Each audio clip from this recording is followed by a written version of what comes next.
Hey everybody, Roxabox90 here with day 5 of Journey into Nyx spoilers. We got a bunch of cool stuff to take a look at, so let's jump right in with Kiora's Dismissal, which looks gorgeous. Wow. 1 blue for Strive, that costs 1 more blue to cast for each target beyond, which is what Strive does. Return any number of target enchantments to their owner's hands. Okay, it's fine. If it was any number of target creatures, it'd be ridiculous. If it was permanent, it'd be a billion times ridiculous, but as is, I think it's very strong for limited, in this limited format, because we have so many enchantment related cards. So I think it's a very solid limited removal spell, or semi-removal spell. Hypnotic Siren, which looks really interesting, and it's hilarious that this Cyclops is like, no. It's very funny. 1 blue for a 1/1. It's enchanted creature gets 1/1 and has flying. You control enchanted creature. That's kind of interesting. The Bestow is very expensive. I kind of wish it was 6 mana, but maybe it's because they realized that 5 mana is broken. But we've had things like Mind Control that's 5 mana for an enchant creature, an aura, already. Maybe it's the fact that it's a Bestow element. I still think 7 mana is a little high. Probably would have personally done 6. But as is, it's a very, very good limited card. Obviously, it's 1 for 1/1 flying, or you steal their best creature and make it bigger with evasion. So overall in limited, it's going to be a nice shoe-in card for especially for control variants, but even 1 for 1/1 flying is not horrible. So I would say that it's pretty decent for limited. I don't think it's going to see a huge amount of play elsewhere. Maybe some EDH commander. Dictate of Karametra. It's funny. She's like in this mountainous path, but it's nature. And is this the Temple of Enlightenment or Plenty? Temple of Plenty. It kind of looks like it. Flash 5. Whenever a player taps the land for mana, a player adds 1 mana of any type the land could produce. Okay, it's pretty much an EDH card. I like it. It's a Howling Mind kind of card, Rites of Flourishing kind of card, that kind of thing where both players benefit, but the player that put it out probably will benefit a lot more because they're realizing that they're using it. So I like it. It's very neat, and the flavor, of course, is really nice. Launch the Fleets. 1 white for a Strive. It costs 1 colorless. Okay, so this one's rare. It's more costed. Until end of turn, any number of target creatures each game, whenever this creature attacks, put a 1/1 white soldier token at the battlefield tapped and attacking. Wow. Okay, so this is fantastic, obviously, for anything running tokens. The problem with it, the only problem I can really see, is that it relies on the number of creatures you already have in play and what those creatures are doing. So if you have 3 creatures, and then you can only get up to 3 tokens. But it does scale very nicely, and I think obviously in limited it's going to be amazing. It's going to give you a ton of power, and the 1/1 soldiers are tapped and attacking, so it's effective that they have haste. I don't think it's going to be an end game card, except maybe certain EDH commander decks might try it out with their tokens if they're running a heavy token build. But I don't really see it in constructed. It seems a little, as a sorcery, it seems a little, even with the scaling up, it seems a little bit on edge. But of course, limited is going to be really good. Mana Confluence, gorgeous art. It's basically City of Brass. Pay 1 tapped, pay 1 life, add 1 mana of any color to your mana pool. The great art, it's another name, so now EDH decks can have more than 1 City of Brass. And the art as a foil will be amazing. I'm sure it's going to be an expensive foil. If you guys get one foil, make sure to check the values for it, because I'm pretty sure it's going to be nice value. I like it. I like it. Then we have Ritual of the Returned.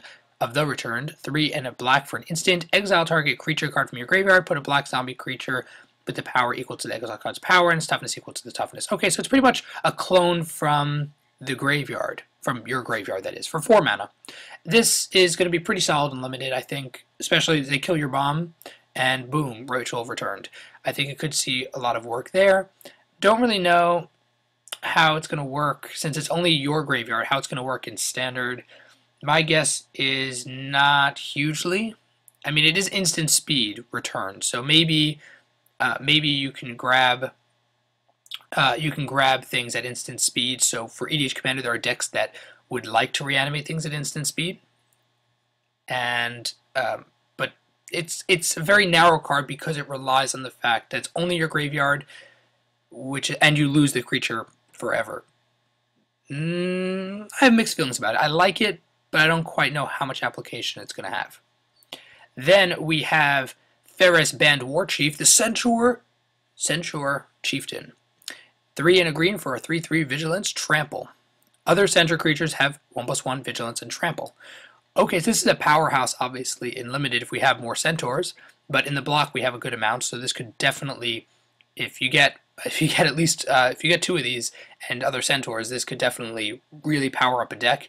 On its own, 4 for 3/3 Vigilance Trample is really solid and fits a curve very nicely. I'm sure it's going to be a bomb in Limited. I don't really know if it's going to work all that much in Standard of any kind, but Casual F&M, very cool card. I like it. Worst Fear, 7 and black. This is on the Magic Show, and I'll put the link to that show in the description because Evan Irwin can do a card more exciting justice than I ever could. So I'll put that in the description for you to check out. Worst Fear, 7 and a black sorcery. You control target players during their next turn. Exile Worst Fears. This is a Mindslaver effect pretty much, and Mindslaver is pretty good card in EDH Commander. The fact that it only can really be used once, and it's a sorcery, and it costs 8 mana, not really sure how amazing it is. Of course, it's excellent, and it feels mythic. A lot of people are complaining it's in a mythic slot. It feels mythic. You're stealing their turn for 8 mana. You're taking your opponent's turn away. I think that it fits the cost. It's, of course, excellent in EDH Commander, and it'll be, in terms of how much fun it will be, I don't necessarily know how actually amazing it is compared to things like Mindslaver, and even Sorin Markov probably is more flexible, but it is a spell version of taking your opponent's turn. I like it a lot. Obviously in Standard it's going to be nearly impossible to really pull off, and it's not a competitive card by any means, but casual players, this card is amazing. Sweet! Then we have Journey to Nyx promos. These are from the pre-release, so if you choose Forge and Glory, you get this foil. If you choose Forge and Intellect, you get this foil. Forge and Tyranny, Forge and War, Forge and Pursuit. I'm going to talk about the pre-release in a separate video. I don't have time to talk about it right now, and I'll give you my thoughts about what I recommend you guys consider doing for pre-release when we get closer. Dawnbreaker Chariot, the art is amazing. Scourge of Fleets, the art is still amazing. Doomswake Giant, not really such a fan. Spawn of Thraxus, the art is so cool. And Hero's Bane's kind of bleh. So those are just art thoughts. Then we have Dictate of the Twin Gods, the art is amazing. The card itself, as I said before, it's going to be fun and casual stuff, but not really competitively. The art is amazing. The Destined, spells you cast target creature, cost 2 less to cast, yay for heroic. It's on the hero's path. Game Day promo, we have Squelching Leeches, which is whatever, it's a full art card. Promo people will like it. Dictate of Krufix, the rare. Given this is EDH Commander, a full art foil is definitely nice. I'm sure long term it will be something awesome. First place winner during next game day gets this playmat, which we've seen this art before. It's fine, nothing super special, besides the fact that you're considered the champion. Buy a Box promo is Eidolon of Blossoms, and this art, I think, looks as good, if not better, than the original Eidolon. I probably would want to get one of these myself, just for fun, because it looks really cool. And lastly in this video, which I think is dragging on a little long, but I wanted to share with you guys, they put out the first Conspiracy information in terms of how it's going to look packaging-wise and such. So this is the booster pack. I really like this color. I like how it's not just pasted onto the front. It doesn't look like other booster packs, so it definitely will stand out even more than Modern Masters did. Really like it. And don't know who that is. Then here's the packaging, which I have to say looks really cool. I like how it's very different.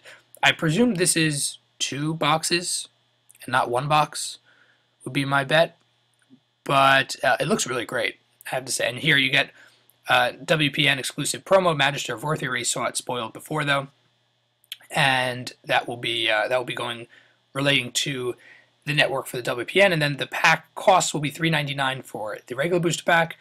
36 packs will be $143. This is MSRP, of course. It could be a little more or a lot more. 6 boosters, displays, $860 something. So the $4, if it actually remains $4 to $5, may very well be worth it. We'll have to wait and see more of the cards, but I just let you guys want to see how it looks. So if you enjoyed all these really cool spoilers and information, go down to the comment section, let me know your thoughts about it, and tap the like button. If you're new to the channel, check in and subscribe. As always, Roxabox90 signing out. I'll see you guys next time.